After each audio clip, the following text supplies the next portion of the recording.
On this episode of your Consulting Business Podcast, we're going to show you how to increase the value of your opportunities by 5,000%. Welcome to your Consulting Business Podcast. My name is Russell Pearson, and this is episode number 56. Today on the show, I would like to talk about value, but not just value, opportunities, and how you as a consultant are probably missing out on all sorts of different opportunities that are actually right out there, but you don't know how to engage with them right now. Well, in this episode, I'm going to show you exactly how to do that. Now, I'd love you to like and subscribe to this show, whether you're actually listening to this on the podcast or watching it on YouTube. Make sure you go and check out YouTube, because today's episode in particular, we're going to be showing a few drawings. But if you are on the audio podcast, you should be able to actually listen along absolutely fine. We'd actually love to hear of any other questions that you've got that we can add to upcoming podcasts, because we're looking for some new guests, and we're going to be bringing those to your table very soon. But in the meantime, we're going to be talking about how to really accelerate that concept of the select consultant and how to actually improve your consulting business, giving you more of the things that you want, more of the ideal clients that you want to work with, the clients you love working with, more of the opportunities that enable you to work how you want, where you want to work, and give you the financial compensation that you deserve. Now, today's topic is really about finding opportunities that you may not be aware of, and that's usually because there are many consultants, and that may be you, it may not be you, who are focused on their expertise. Now, the majority of consultants that I work with are absolute experts. They're super smart people. Many of them have doctorates. They're professors in some sense, masters, all sorts of different academic qualifications, and decades usually of deep experience. And so they absolutely know their topic, and there's no doubt at all. But really, in this day and age, after 2023, we are looking at expertise really not being enough, because it's not about what we know, but it's about how we take what we know and actually apply that's the word I'm looking for, apply it to the world of others. And that's the key. It's the contextual application of our expertise that are the things that enable us to be valuable to our particular market. Now, I'm going to actually switch to a little bit of a whiteboard, and we'll have a little bit of a talk. If you're listening to this on the audio podcast, you'll still be able to follow along, but you may want to check out the YouTube version at some point in time. So let's put it on the board.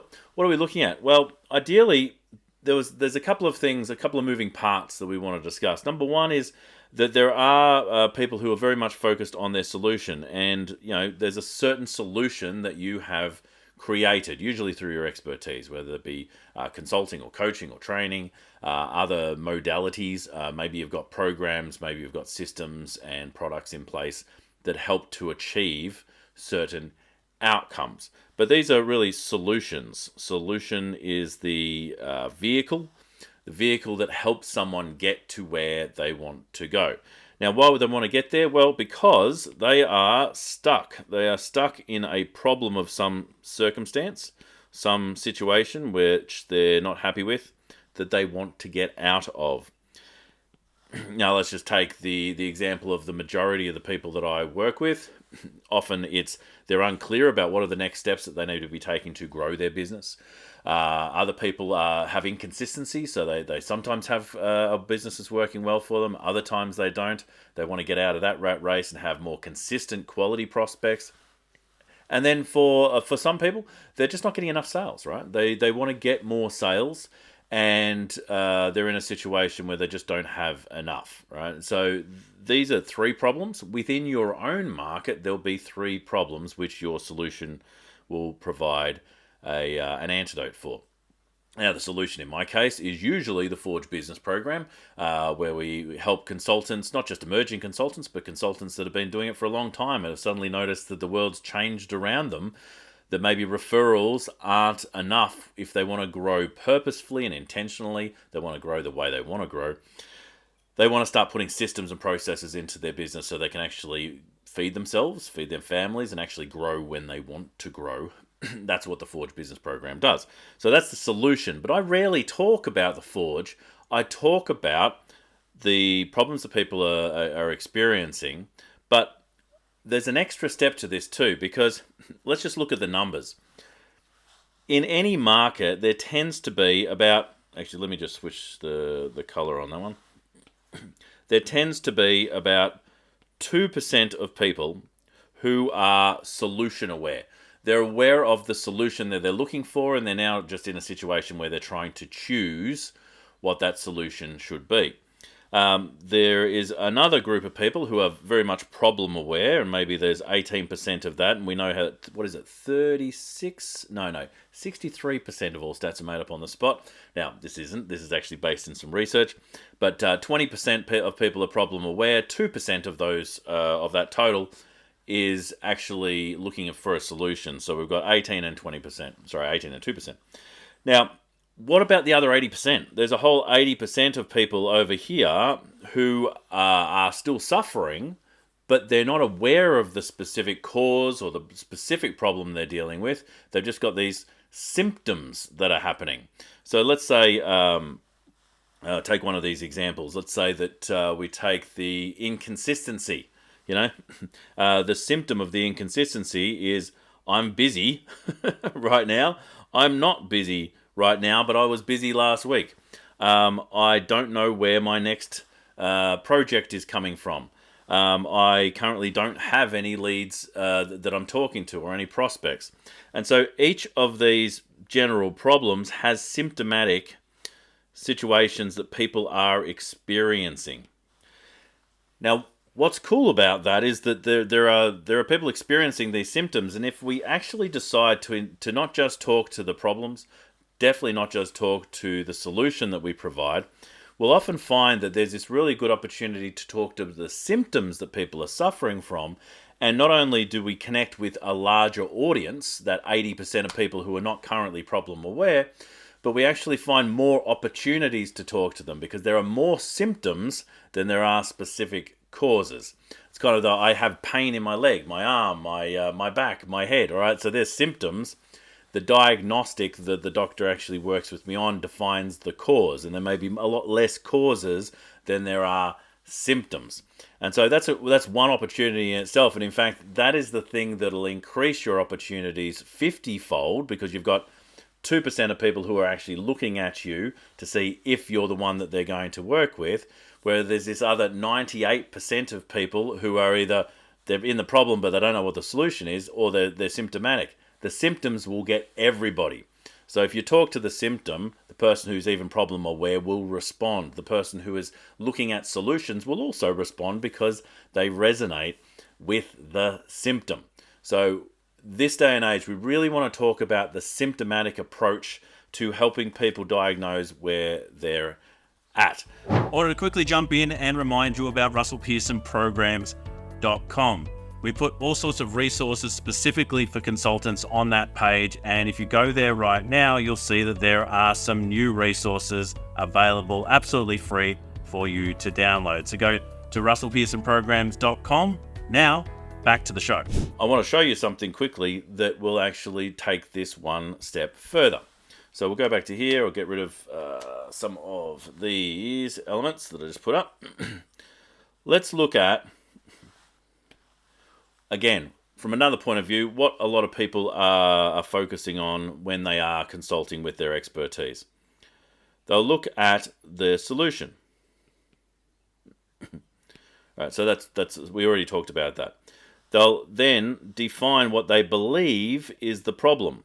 But what the problem is that the expert sees is actually the cause of the issue. It's the underlying problem, and it's actually not the thing that the client or prospect is currently aware of. And so rather than talk to that, we want to talk to the specific symptom. So symptom. And in defining that, we'll get a much bigger bite of the cherry, like I discussed.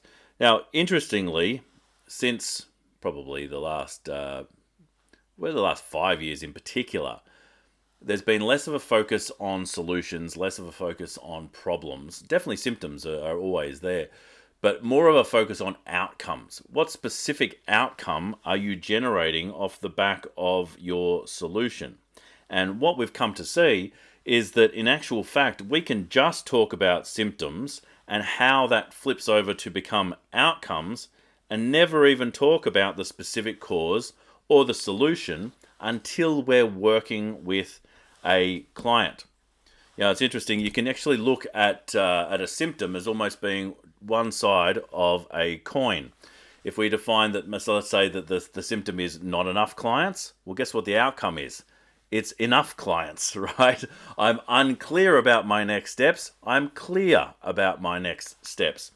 And so identifying the symptoms that people are suffering from, identifying specifically not just people, but your specific market, will increase your opportunities by that 50-fold, in actual fact, 5,000%.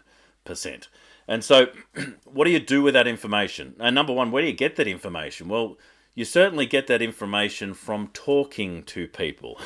I know that there are a lot of experts out there that really believe that they know better, and they kind of do know better in a deeper sense than their clients. They know the problem certainly more, but they don't understand the context.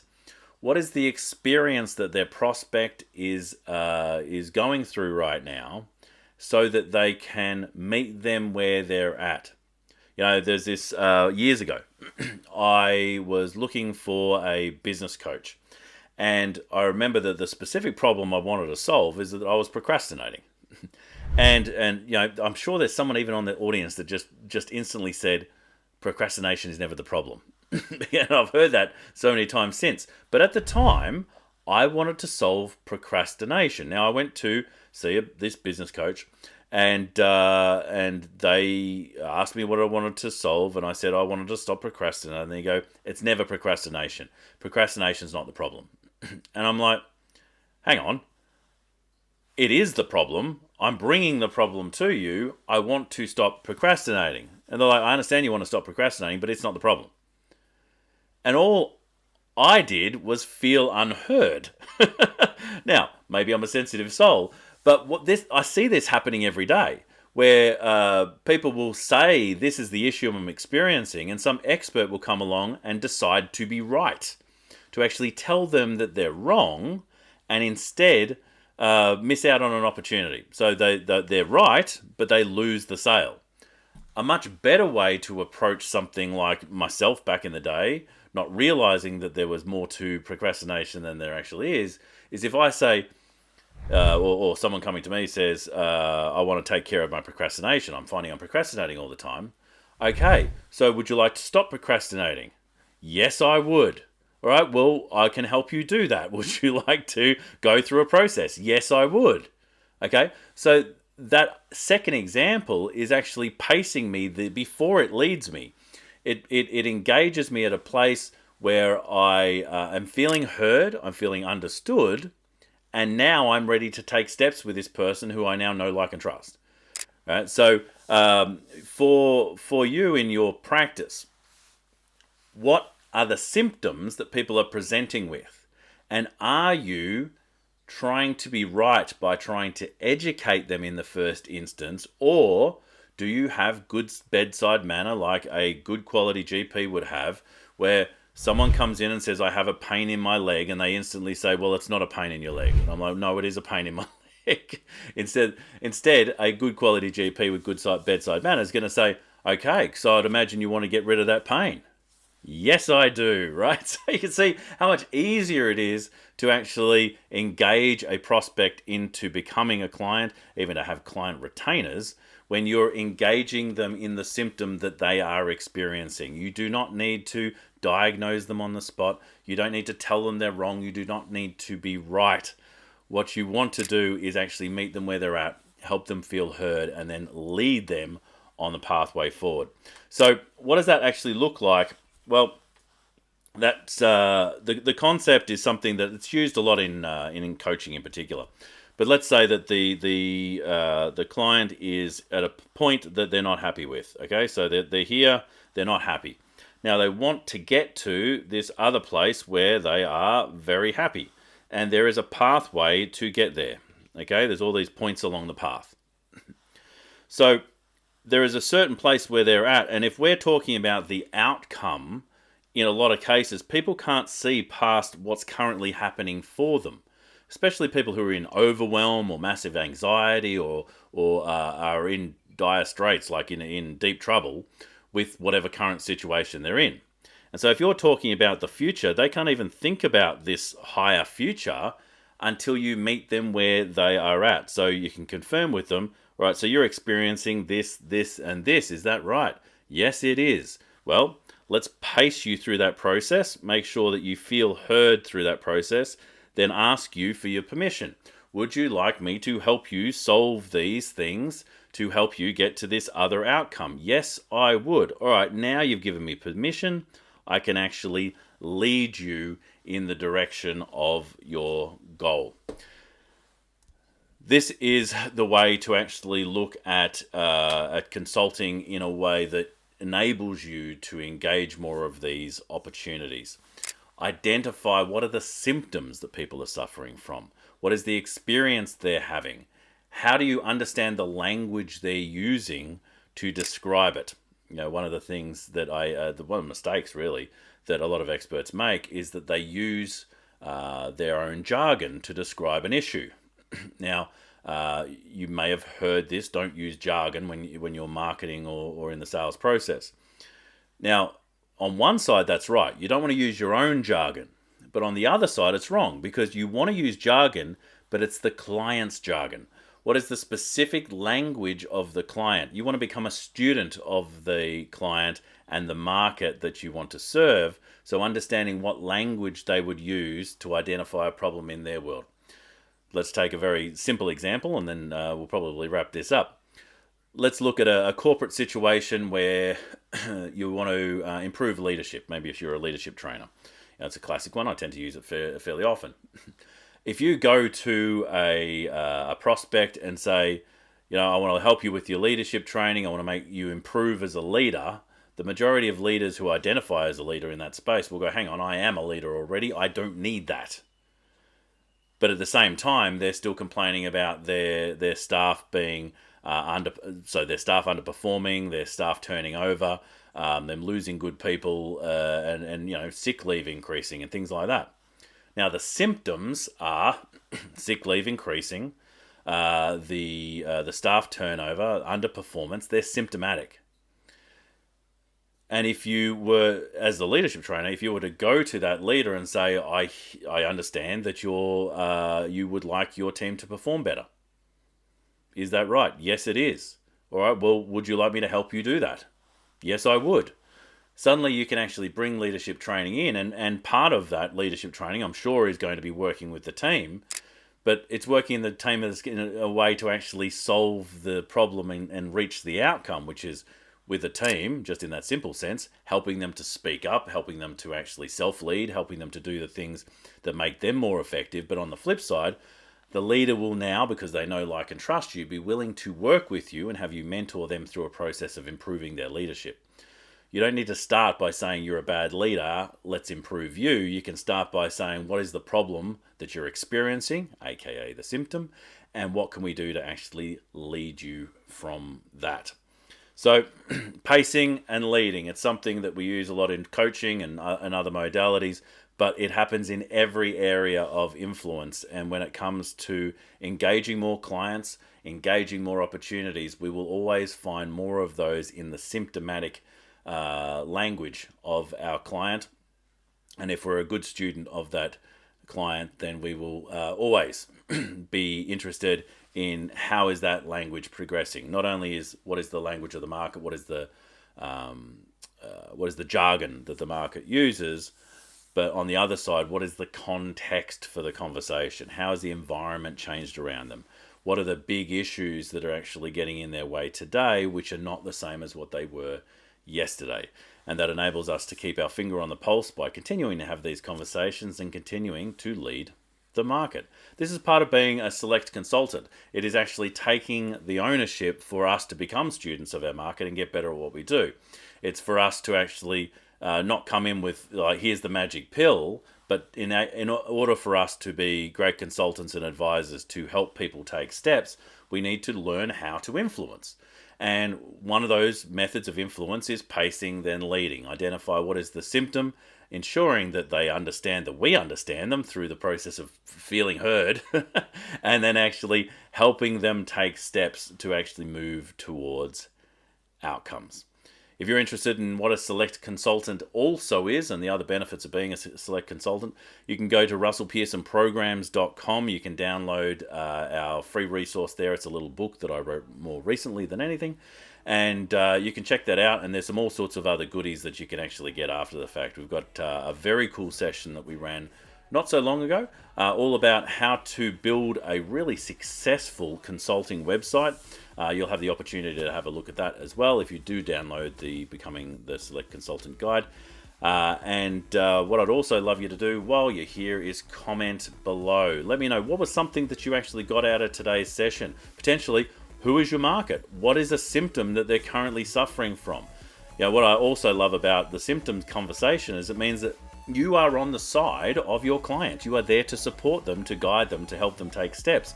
And actually looking at it from that point of view rather than actually just looking at outcomes and asking why aren't they keeping up with you, we can take the responsibility to pace them and lead them in the right direction.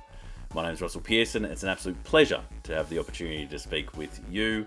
Like, share, subscribe to this episode. Until next time, stay passionate, and I will catch you on the next one. Bye for now.